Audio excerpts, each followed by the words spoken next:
সিলেট এক আসনে বাংলাদেশের কমিউনিস্ট পার্টির প্রার্থী আনোয়ার হোসেন সুমন কাস্তে মার্কা তিনি আমাদের সাথে রয়েছেন। একটু জানতে চাইবো, আজকে তো প্রতীক বরাদ্দ হলো, আগামীকাল থেকে প্রচারণা শুরু, এখন পর্যন্ত নির্বাচনী পরিবেশটা কেমন দেখছেন?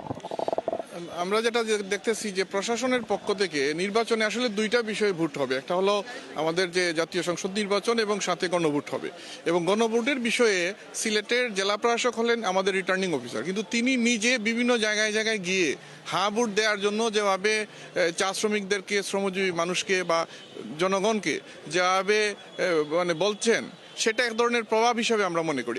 একই সময় যখন দুইটা বুট হবে, একটা বুটের বিষয়ে যখন যিনি রিটার্নিং অফিসার, যার অধীনে নির্বাচন সংক্রান্ত সমস্ত কর্মকর্তা প্রশাসন থাকবে, তিনি যদি একটা পক্ষে অবস্থান নিয়ে নেন নির্বাচনের একটা পার্ট সংক্রান্ত বিষয়ে, তাহলে অন্য পার্ট সংক্রান্ত বিষয়ে জনগণ যারা হয়তো এই বুটটার উনার আকাঙ্ক্ষা পূরণ করতে চায় না, তারা হয়তো উল্টা ভোটটা দিবে।